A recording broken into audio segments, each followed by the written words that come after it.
Really, I'll let you dig it out. Yeah, but the frame is sitting on top of his head. I can move the moose handler. Okay. Well, you know what? I think this angle would be nice too. If I slide this chair, can you slide that chair Yeah, over? he's a little bit. Cyr, come forward in the chair a little bit. Okay. Push your butt up. There you go. Good. Yeah, you were lean. That chair is like that. It leans back. Yeah. Well. You like it lean back? How are you comfortable lean back? No. Yeah. Not all that uncomfortable. No, it's not uncomfortable. That's a well-worn chair. They're crying now. Say, you know. Yeah. I'm filming you. Yeah. What did you do in 41? I went in the Army. They called me back in. Where did you go with that? I went to Fort Belvoir, Virginia, as in the engineers. And when I got there, while I was in the cavalry, I had been made corporal. So I kept my same rank when I went into Fort Belvoir.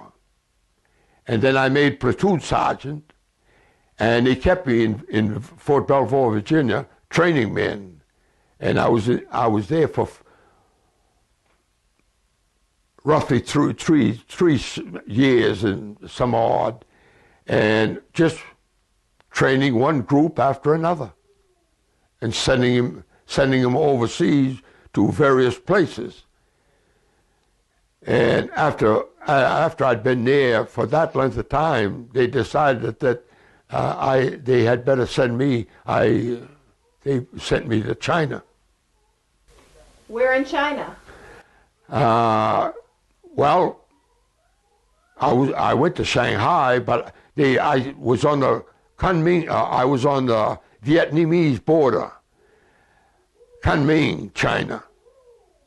And I was there for a year, also training men and doing engineer type work.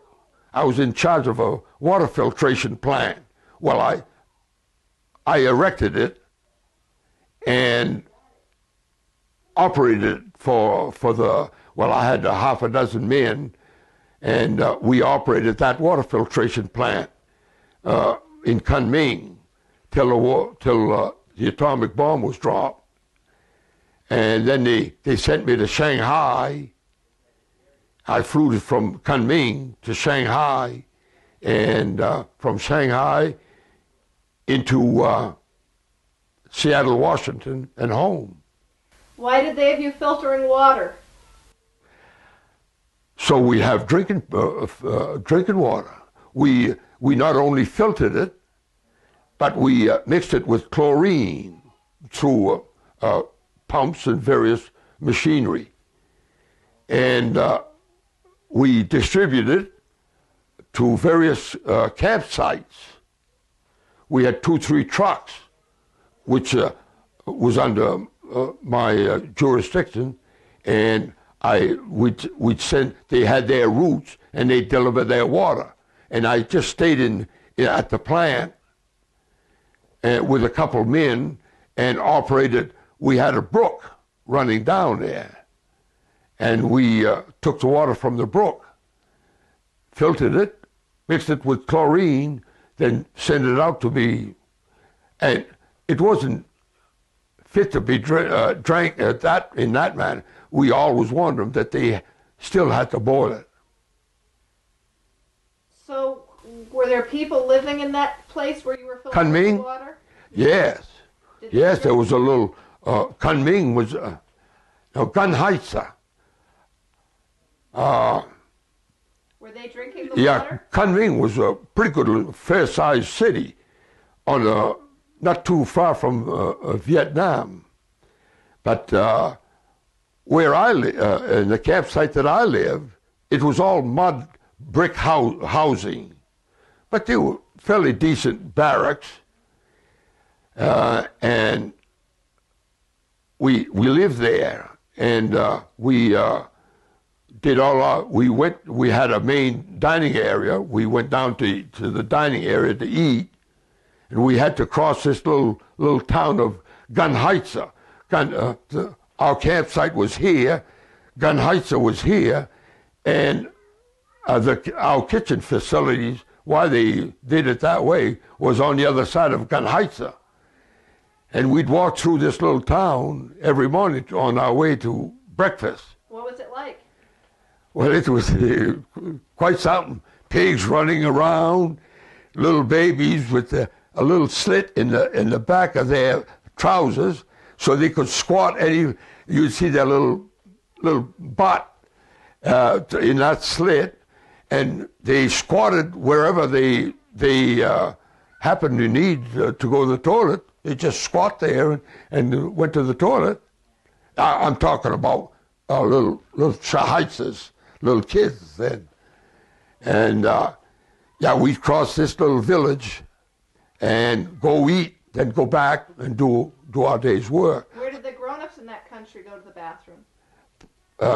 Where did the grown-ups go to the bathroom? That is another thing. They used to, any place they could. In the morning, you see peasants with two baskets, one on either end of the pole. And they'd carry that around, and they'd come to night fertilizer, they called it. Somebody had done their duty during the night. They scooped that up, and they'd put that in their basket and use that in their garden. And where did they drink water from? The same source we did, only it wasn't filtered. They went up the line a little ways from where we were, from where the plant was, and they took their water from there. Did it make them sick? Apparently not, but I don't understand why, because it was yellow and brackish, and it didn't look too appetizing. They used to wash their trucks there. We used to have to squabble with them all of the time about washing their trucks above the filtration plant. They should have taken it, we should have put the plant up beyond, above their truck washing area. But it didn't always work out the way we wanted to. Do you remember your trip from Virginia to China? Oh yes, very well. I went to Seattle, Washington, California, San Francisco by plane. Okay. And then I went to Sacramento and to Marysville, and there was a Camp Beale up there, and we stayed there. We was going to stay there for a month. So when I discovered that we was going to stay there for a month, I told my wife at the time, I called her up. I says, why don't you give up your job and come with me? Come out to Marysville. 2-3 other sergeants had done that. So she ditched her job, got a plane, and it took her about 4 days from Portland to Sacramento. And I went and picked her up in Sacramento. I met her in Sacramento. And we was there and went from Sacramento to Camp Beale. Then we hired a nice room that the natives provided for a fee, of course, like a motel. And we had a really nice place. This was in Riverside. And we stayed in Riverside. In Washington State? No, in California. Okay. And we stayed in Riverside there for, a month. And then the time came when we really had to get on a boat and leave. So she and Mary Green, which we are still friendly with, I am, they just sent me a card and a letter. And she and Mary Green worked their way back to Chicago. Then Gladys took a train from Chicago back to Maine. So when she came from Portland, did she come by train? Yes, yes. When you went from California, how did you travel to China?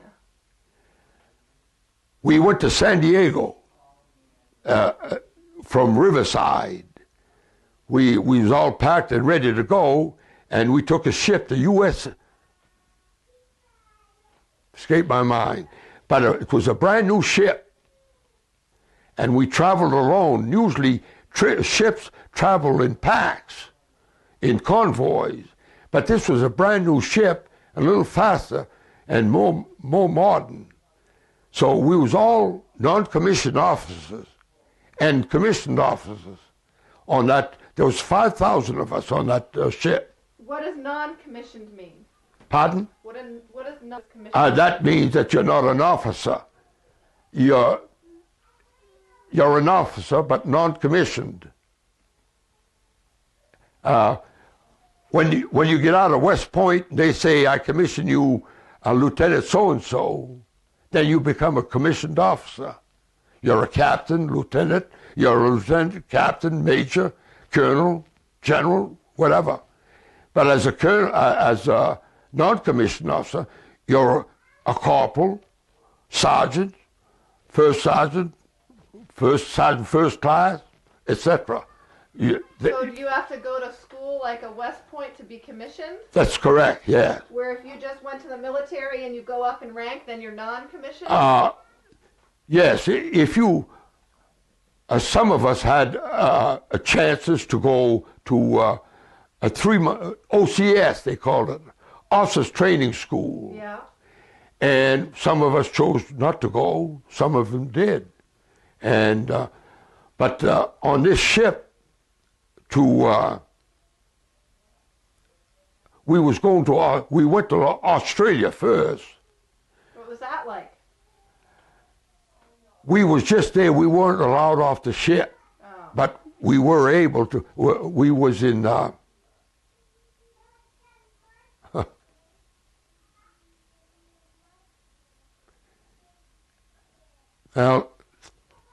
the port escapes me right now, but we stopped in Australia.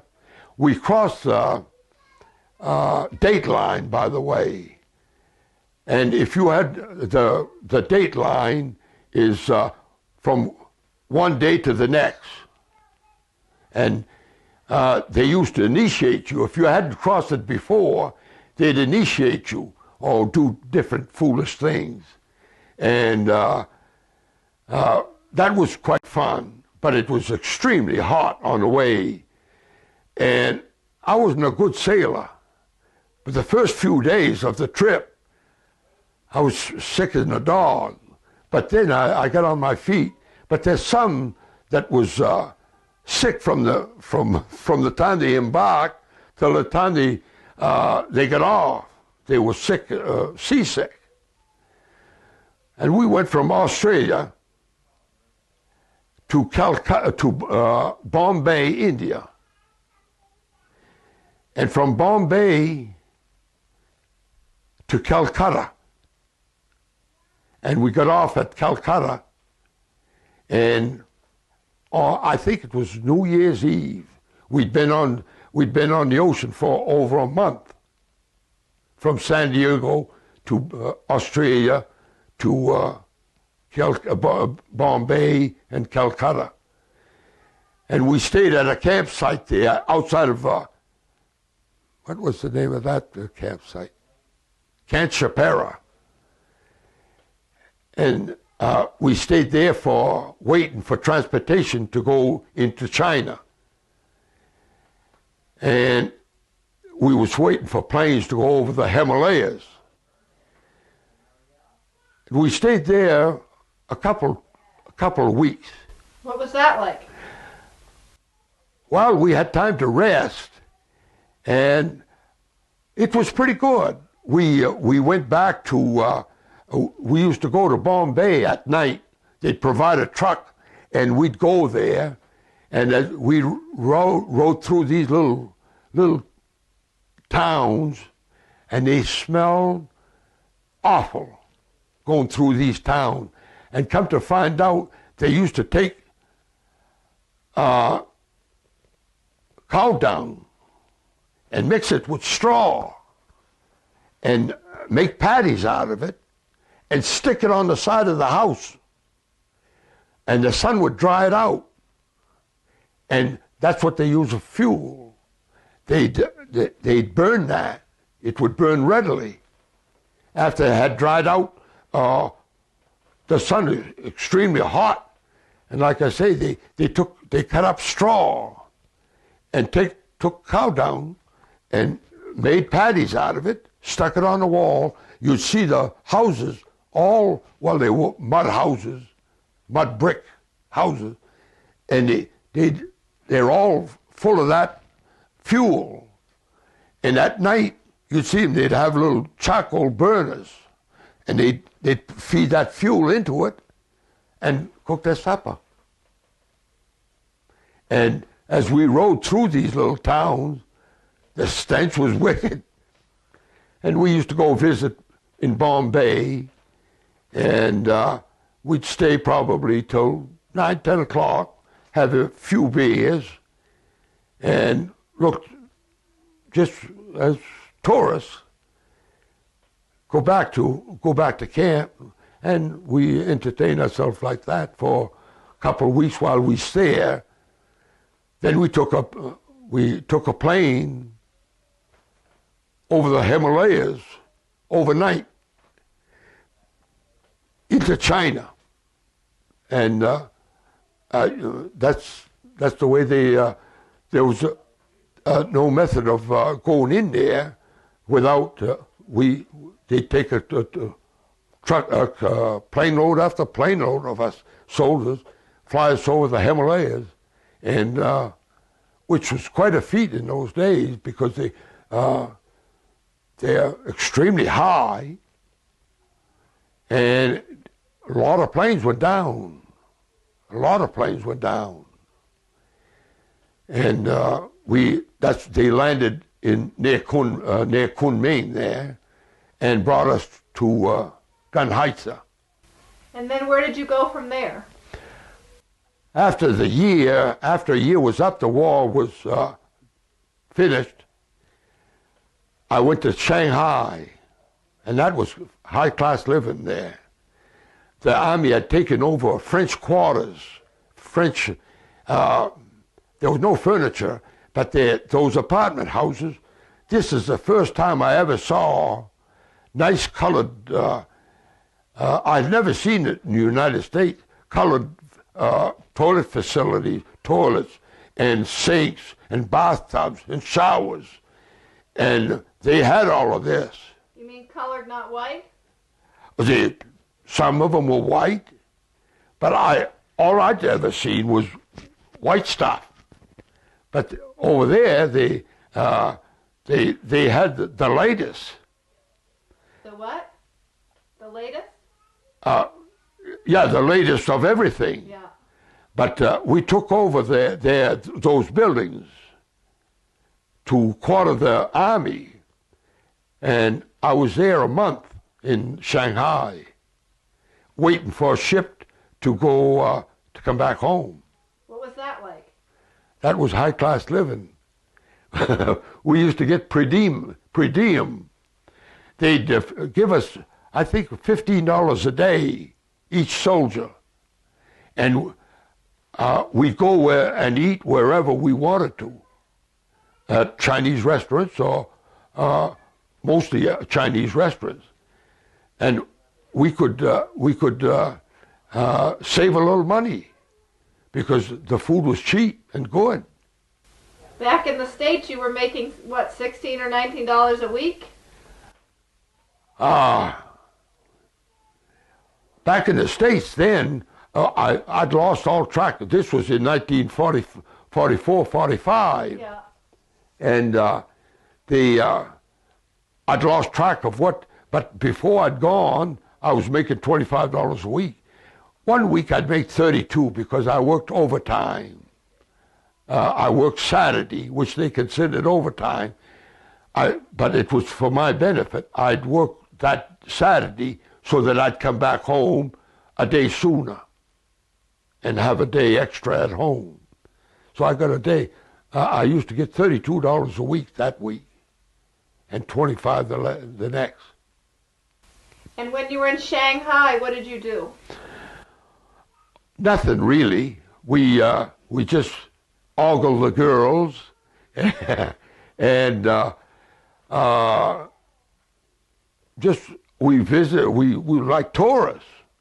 We had right in the middle of Shanghai. This other sergeant and myself was walking down, and we saw an English sign, Japanese sign, and there they had a whole beautiful cattle, and that they right in the middle of Shanghai, mind you, and those cows never went out of the barn, and they were big, beautiful cows.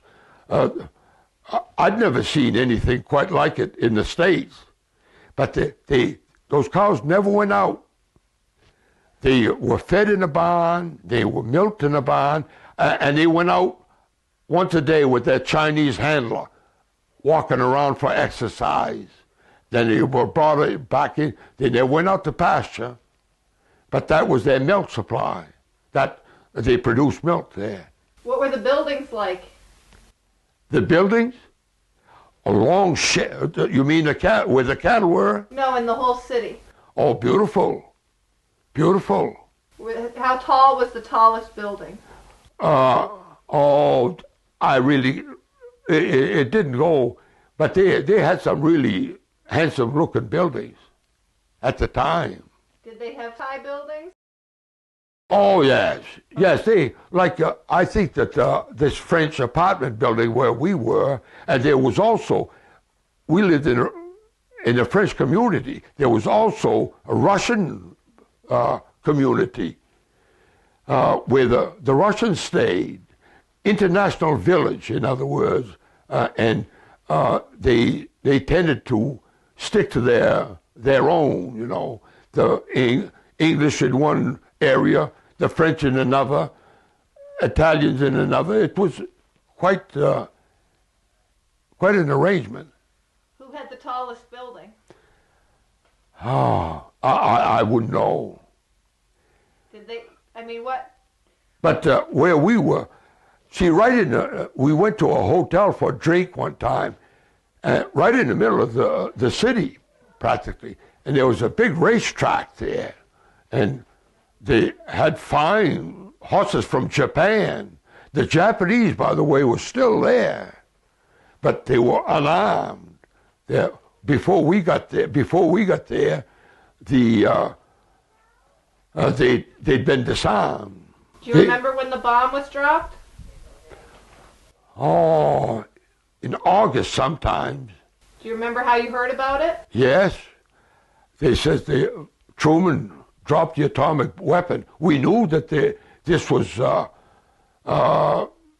due to come.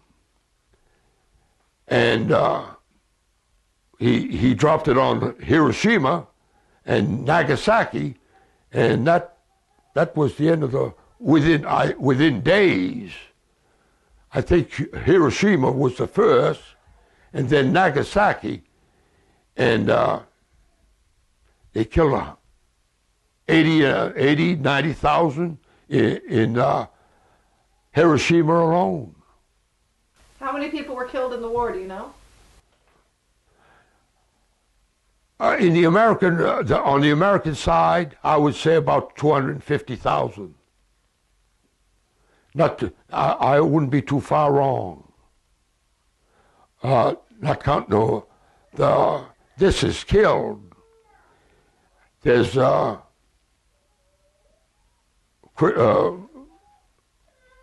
people that were crippled and incapacitated. I don't know how many, but about 250,000. That's pretty close. And what were the roads paved in Shanghai? Oh, yeah, I guess. Yeah, they had rickshaws there and taxis, and fortunately, we had a Jeep. And this sergeant that I bunked with came back one day, and he says, "Boy, I'd like to be going home on the ship that's in the harbor now." I says, "What is it?" And he told me the name of a ship, the St. Paul, USS St. Paul. I said, Jesus, I said, my nephew is on that ship. And we jumped in a Jeep and went down to the dock, and we says, is Nordell Guyton on this ship? And the officer of the day there says, yes, we have a Nordell Guyton. Would you get him? And they went after Nordell, and there was his dad. And his father. And we said, can he come out tonight? Can he come out this afternoon with us? Sure. So Nordell went back and changed up, and we took him out for supper. And just a few days after that, my own ship, the one that I came home on, came in, the USS Arcturus. It was not a very nice ship, but it got us home. And we could only have 2 meals a day on it, but which was more than sufficient. They didn't have facilities to feed as many, but we was all in a hurry. We landed, I'll never forget, I got up in the morning, I says, where are we? Well, we're pretty close to the Puget Sound, they said. Wow. And did you ever go there? Yeah. And sure enough, we come down the Puget Sound, chug, chug, chug, chug, chug. It was the most beautiful sight I ever saw. It was just at daybreak, and there was housing on both sides of the sound there. And we come down, I felt pretty good about coming down there. And we stayed in Seattle there, for probably a couple of weeks. But the first night, I got to tell you this. We went to a restaurant, this other sergeant and myself, and we ordered a steak, and we says, bring us each a quart of milk. And they brought us a quart of milk. We had a real desire for milk. I did. And so this other guy, which is unusual because usually we're supposed to be drinkers of hard liquor. Mm-hmm. But I wanted milk. We ate our steak and drank our quart of milk. And the girl come over and said, anything else? No. How much is it? She says, that gentleman at the end of the bar paid for everything. We looked over there, and that fellow says, an elderly man, and he'd seen us eating away then, and figured, you see us with 2 quarts of milk on the table. He says, those guys must be, well, it was a known port for incoming soldiers, and he paid for our meal. So I thought that was quite nice. Do you remember when Nordell first saw you? Was Nordell surprised to see you in Shanghai? Yeah, of course. I guess he must have been as surprised as we were. But they had come in there to refuel. His ship was not a destroyer, a cruiser. And they'd been, I think that they'd been in, I don't know if they'd been in battle but they came into Shanghai. And fortunately, this other sergeant says, I'd like to be going home on that ship. I says, boy, that's my nephew's on that. I knew a little of my sister had written me, he was on the St. Paul. And we had a day's visit. We rode rickshaws all over town, all over Shanghai. Then we brought him back, and I guess we shipped out just a few days after. How old was he then? Oh, he must have been 18, 19. He had joined before his, I guess he was about 17. And he'd stayed in for a while, He must have been 18, 19 years old, but he looked like a youngster. Yeah. Yeah. And then, did you have children before you went? No. No. No, I didn't. When I came back home, we produced one son. Douglas Cyr today. And with that, You going to bed, dear? No. You're just giving me a bonus. Yeah, that's all. Oh, let me smell you, dear. one more bonus. Give him a kiss. Oh, I can smell you. Yeah, she smells good. Can I have a kiss? Ah, Give Uncle Cyr a kiss. yeah, Give him a kiss. yeah. Give me a kiss. No kiss. A hug. Ah, okay, a hug. Yeah.